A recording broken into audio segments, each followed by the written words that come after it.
Patuloy na magiging alinsangan ngayong araw hanggang this weekend, inaasahan dahil sa easterlies pa rin. Manipis na cold front, magpapanatili sa extreme northern Luzon na magdudulot ng manipis na shearline sa northeastern Luzon. Kaya mga pag-ulan sa halos buong bansa, magiging isolated lamang.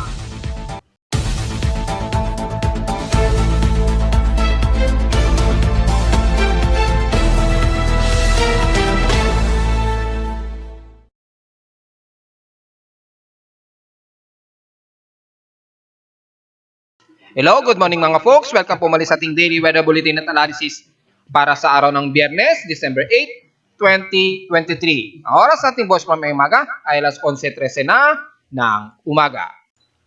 Despite na medyo overcast pa rin tayo, gloomy at mahangin na dito sa NCR, ay magpapatuloy pa rin ng medyo maalinsangan sa buong bahagi ng lalo na sa kanlurang bahagi ng bansa. At dahil pa rin sa umiiral na easterlies ay magkakaroon ng mas maalinsangan temperatura sa atin na manggagaling sa silangan ng bansa, especially sa Northeastern Luzon. Pero ang silangan ng Northeast Luzon, pababa ng Southern Luzon at Eastern Visayas, magkakaroon pa rin ng mga ilang isolated rain showers, typically kalat-kalat ito. Magkaroon man ito, typically mas madalas bandang hapon o gabi. So sa ating current conditions ngayon, overcast, gloomy tayo klaro at few clouds, pero dito sa amin sa CCTV live snapshot sa Caloocan City ay makikitang halos mostly cloudy ang umiiral dito sa amin sa Caloocan. So inasahan niya sa iba't ibang bahagi ng Metro Manila mga folks, at despite na may chance pa rin ng pag-ulan according sa forecast or storm prediction natin sa PIMO Weather webpage. Samantala sa lowest temperature na natala na weather station kaninang 5:18 AM ay umabot ng 25.8 degrees Celsius. Kahapon katamtamang alinsangan lamang na magtala kami ng 32 degrees Celsius kahapon ng 12:34 PM. At dahil dyan, medyo mababa lang din o katamtaman lang din ang ating heat index kahapon na nakapagtala sa amin ng 40.8 degrees Celsius na init pandama. Pero kung itatabi natin kay Pag-asa sa mga iba-ibang weather stations niya, kahapon ay nangunguna sa pinakamataas ang Puerto Princesa, nasa kanluran na naman ito, na nasa pinakamataas na ito na 42 degrees Celsius na heat index. So, ibig sabihin lamang nito, medyo pumapangalawa lamang kami sa may pinakamataas na heat index sa bansa, dito sa Caloocan. Samantala, sa ating PIT 16% past 24 hours, nanguna ang San Jose sa Mindoro, which is sa kanluran na naman ng bansa. Kung mapapansin ninyo, mas matataas ang temperatura sa kanluran, which is yun ang acting naging analysis nung nakaraang araw pa.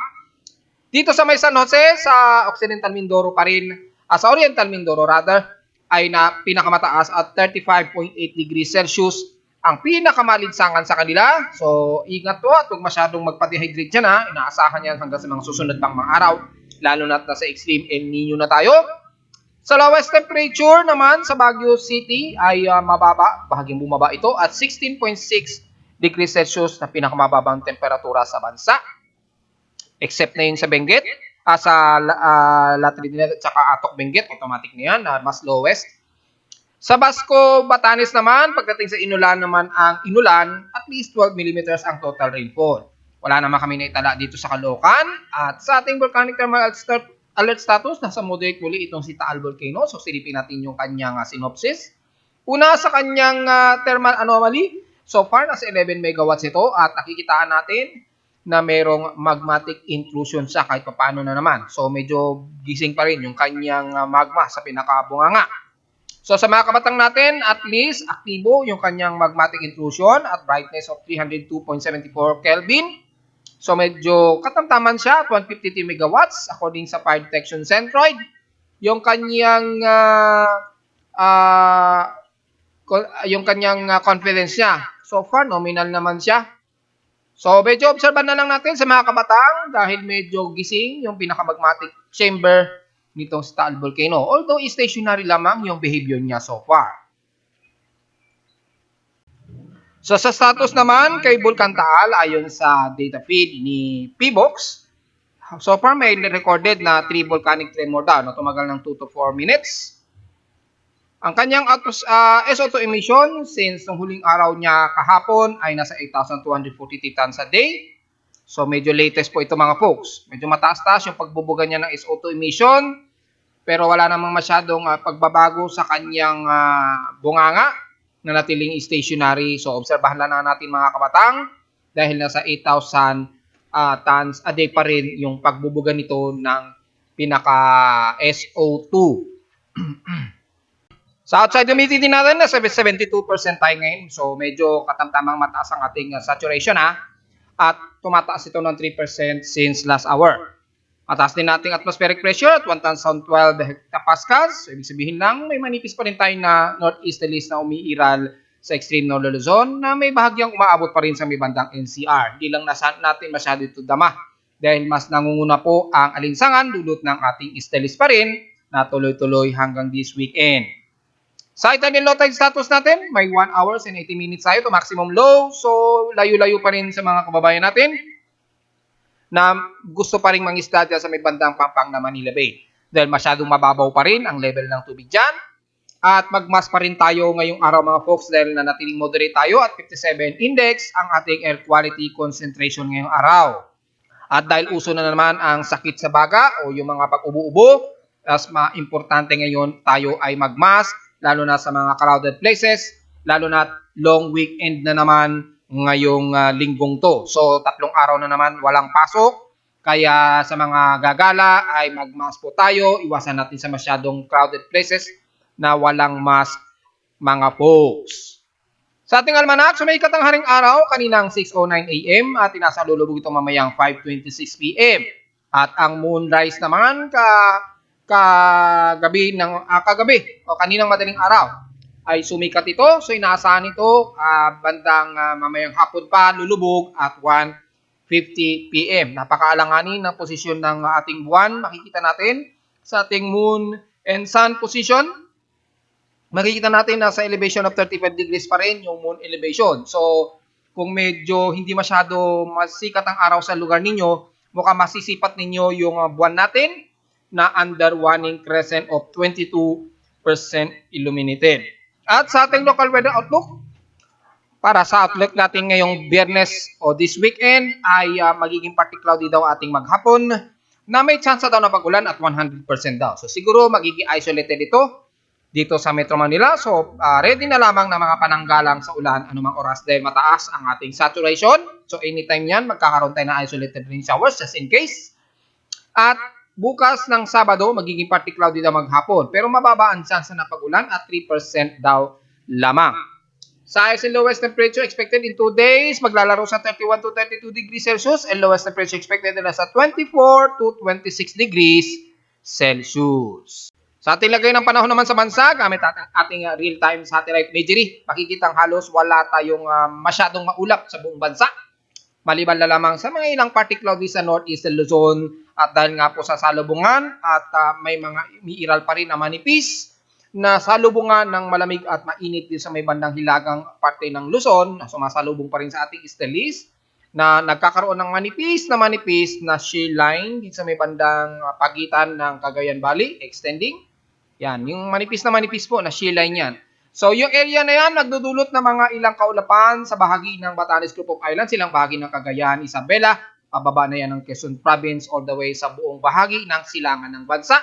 Magkakaroon man ng mga ilang kalat-kalat na pag-ulan, typically mga ilang light rain showers ito. Magkakaroon ng mga ilang moderate rain showers. Dahil wala naman tayo nakikita masyadong heavy rain potential sa halos buong silangang bahagi ng bansa. Siguro mga bandang hapon, magkaroon man ng isolated rain showers, lalo na sa bahagi na ito ng Bicol Region at Eastern Visayas at pagitan ng Northern Mindanao at dyan sa bahagi ng Southern Visayas o bandang silangan ng Leyte ay magkakaroon ng mga ilang mas maulap na himpapawin pero inaasahan lang naman natin na mga light rain showers ito. Magkaroon man ng moderate, isolated lamang ito. At mula sa bahagi ng Northern Luzon at buong kanluran ng Hilagang Luzon, magiging maliwalas maalinsangan po ang ating panahon. So, expected na mas mailinsangan ang mas mararamdaman natin despite na may manipis tayong northeasterlies sa buong bahagi ng Northern Luzon. Magdala na ng pananggalang sa tinding sikat ng araw. Kabilang na ang Central Luzon at ilang bahagi ng Zambales, pababa na ng Bulacan yan, pasok hanggang Metro Manila sa NCR at bandang Calabarzon area. Magkaroon man ng mga mas mauulap, mas madalas po na magiging maulap kasi nga po ay yung ating stilis kasi para tuloy-tuloy pa rin na sumasalpok yan dito sa silangang bahagi ng bansa na sumasalubong naman sa pagitan ng mas malamig na temperatura dito sa may kanlurang bahagi ng bansa natin kaya nagkakaroon ng mga saturation at mauulap na himpapawirin natin. Pero mangunguna pa rin ang mataas na humid natin at di inaasahang dryness dahil mataas ang ating atmospheric pressure. So sa buong bahagi ng Luzon magiging katamtaman at maalinsangan ang mas iira sa atin. So expected yan sa hapon ang mga kalat-kalat na pag-ulan na may biglaang pagkidlat at paggulog. Kasama na ang buong bahagi ng Southern Luzon, hindi na natin isa-isahin yan, maging sa bahagi ng Bicol Region. Ang Mimaropa, hindi masyado, magiging maalinsangan din ang bahagi niya ng bandang Puerto Princesa, Coron at dyan sa bahagi niya ng pagitan ng Mindoro. Lalo na, kung titingnan natin ang mas malapitan, ay ang bahagi ng Nido hanggang Culion Island na po yan. Magiging mas maalinsangan po. Pero mula dyan sa may bandang Batarasa at Balabac, magiging mas maulap po ang himpapawirin natin dyan at magkaroon man ng isolated rain showers, dulot lamang ng surface trap dito sa may bandang patawid ng Sabah, Malaysia. So, magdala na naman pananggalang sa ulan, lalo na sa may Kalayaan Island. Pero pagsapit sa bahagi ng Visayas, magiging maaliwalas at malinsangan din tayo. Partly cloudy lamang ang mostly na iiral. Magkaroon lang din ng isolated rain showers sa buong areas na ng Visayas Pero pagdating ng silangan ng bandang Samar Region at pagitan ng Surigao Region sa may Mindanao ay magkakaroon ng medyo maulap na himpapawirin. Asahan din ang isolated rain showers na may ilang pagkilat at pagkulog. At dahil tuloy-tuloy pa rin ang mga stronger aftershocks dyan sa may bahagi ng Surigao del Sur, ingat na lamang sa posibleng mga landslides sa mga kabundukan. At kumari, layo-layo muna mga folks. At despite na malinsangan sa bahagi ng Butuan hanggang Cagayan de Oro sa Northern Mindanao, pasok na ang buong bahagi ng Zamboanga Peninsula sa west portions ng Mindanao. Magkaroon man ng ilang partly cloudy, mapanandalian lamang ito kung sakaling magkaroon ng mga isolated rain showers, especially sa hapon o sa gabi. Damay na ang bahagi na yan ng Sorsogon area at bahagi ng General Santos at dyan sa bahagi ng Sarangani area. Pero ang buong Davao Region, lalo na ang Davao del Norte at Davao del Sur, magiging maalinsangan po ang ating panahon dyan. Wala masyadong maulap, maging sa bahagi ng Bukidnon area. At maliban lamang sa bahagi nito ng Campos de la Bali at bandang katimugang parte ng Davao de Oro ay magiging partly cloudy lamang ang iiral at mga isolated rain showers. So generally, ang buong bansa natin magiging maliwalas po, katamtaman at maalinsangan ang mas madalas na iiral sa buong maghapon mga folks. Typically, ang mga pag-ulan lamang yan, mga bandang hapon na po yan o dapit gabi o ng madaling araw, lalo na sa mga probinsya natin sa silangan ng bansa. Samantala, yung ating binabantayan pa rin sa ating West Pacific Basin, ayon sa ating Global Tropical Cyclone Assessment Monitoring sa aking webpage, makikita po na mas mataas na po yung anomaly dito sa may bandang Marshall Islands na po. So, kung mabuo man ito, tatawagin ito panigurado as 91W, isang bagong invest na naman na supposed to be na C90W.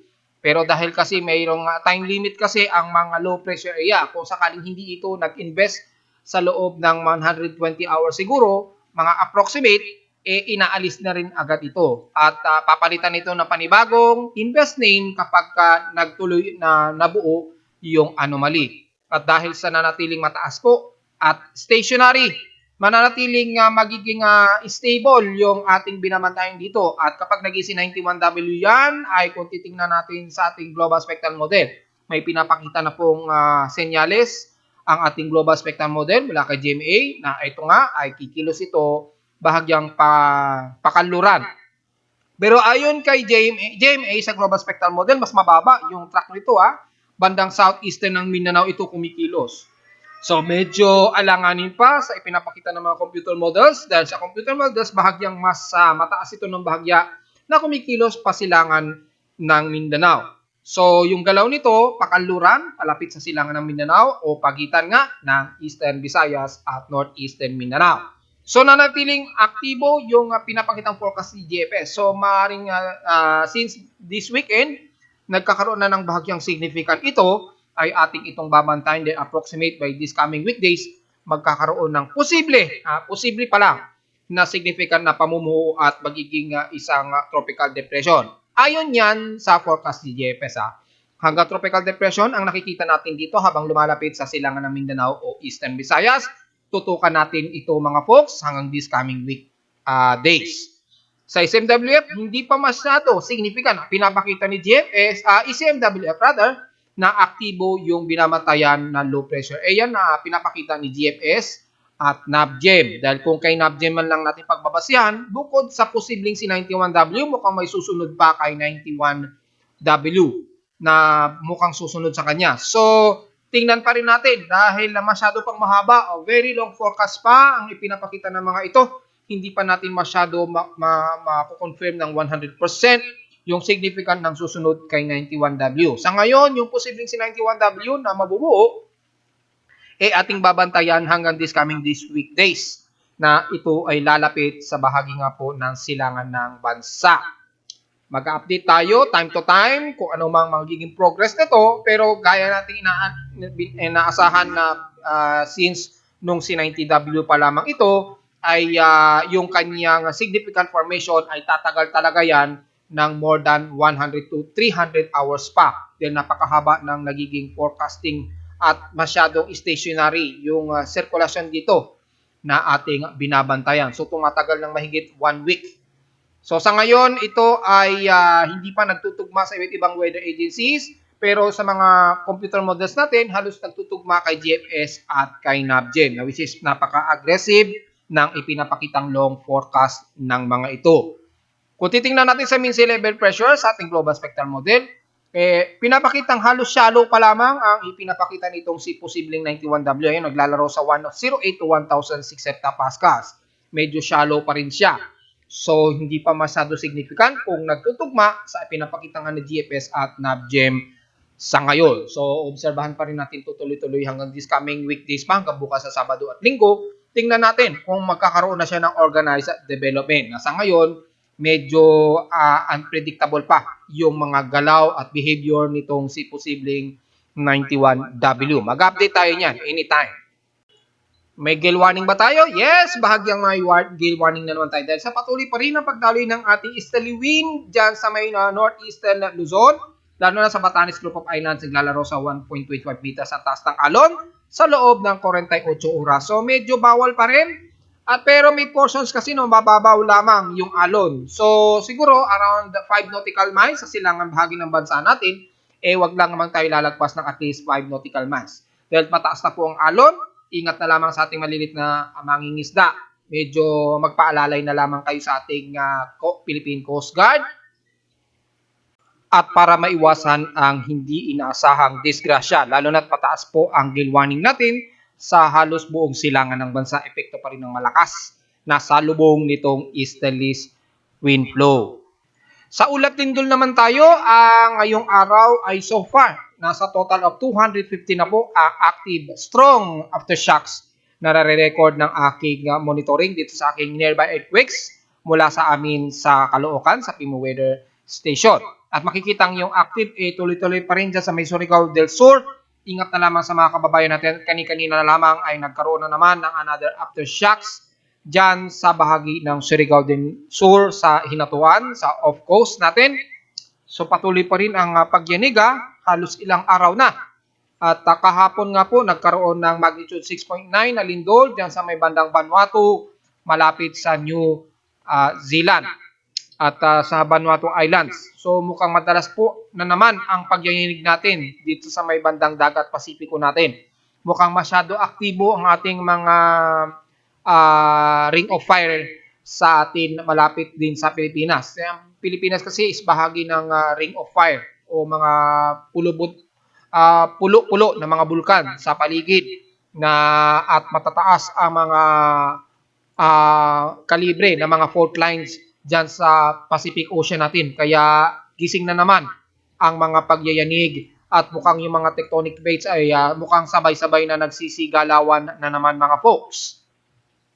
So ingat pa rin sa mga kababayan natin dyan sa may bandang Hinatuan pa rin expected pa rin na medyo may mga pagyanig-yanig pa rin. So sa mga uulanin, lalo na sa bahagi ng silangan ng Mindanao, sa may mga kabundukan, medyo layo-layo po muna dahil talagang delikado. Baka biglang mambulaga ang pagguho ng lupa para maiwasan ang disgrasya kapag nagkaroon ng mga ganong senaryo. At narito naman ating 3-day 20 weather forecast para sa araw ng Biyernes, December 8, 2023.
Hanggang dito na lang po ating daily weather bulletin at analysis para sa araw ng Biyernes, December 8, 2023. Huwag po kalilimutan na mag-like, share, and subscribe po sa ating YouTube channel. Visit lamang anytime sa ating Facebook page o sa aking website na www.pimoweather.com para sa mga gusto pang mga detalye na gusto nyo makita, lalo na sa behavior ng ating weather systems gamit ang aking weather station sa Caloocan at sa mga data feeds ng aking weather station, lalo na sa temperatura natin at sa mga iba't ibang weather feeds mula sa iba't ibang weather agencies. Maraming salamat po mga folks and happy weekend po sa ating lahat.